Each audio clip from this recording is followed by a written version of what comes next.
sei que nem chegou a hora da partida. Já estou morrendo de saudade, é triste a despedida. Eu sei que vou ficar guardado no seu coração, pra cultivar nossa união e pra gente ser feliz. O nosso amor não é paixão que se apaga no meu peito e não se escreve a giz. Eu sei que vou ficar guardado no seu coração, pra cultivar nossa união e pra gente ser feliz. O nosso amor não é paixão que se apaga no meu peito e não se escreve a giz. Pra onde você for, continuo te amando, meu amor. quando for pra te ver eu viajo correndo. Hoje eu vou. Nós somos mesmo assim, amor que não tem fim. Chorar, pra que lamentar? A distância não vai separar um verdadeiro amor que existe em nós. Pra onde você for, continuo te amando, Meu amor, quando for pra te ver eu viajo correndo.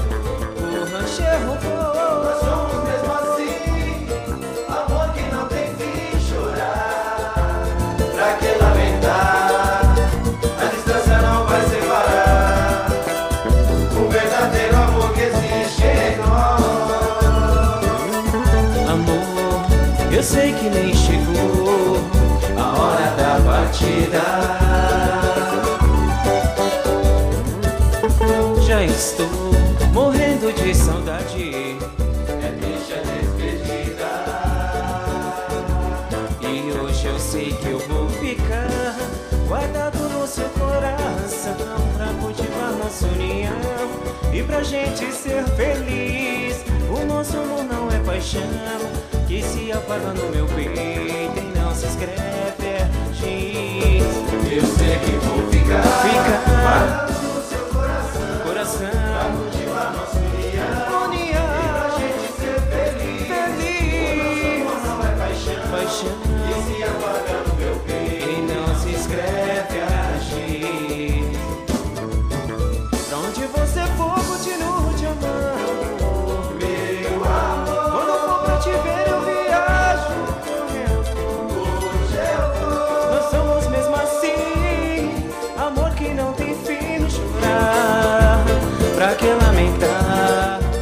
A distância não vai separar um verdadeiro amor que existe em nós. Pra onde você for, continuo te amando, Meu amor, quando for pra te ver eu viajo correndo. o rancheiro Nós somos mesmo assim, amor que não tem fim. Chorar, pra que lamentar? A distância não vai separar o verdadeiro amor que existe em nós. Pra onde você for, continuo te amando, quando for pra te ver eu viajo correndo. o rancheiro Nós somos mesmo assim, amor que não tem fim. Chorar, pra que lamentar? A distância não vai a separar distância não vai separar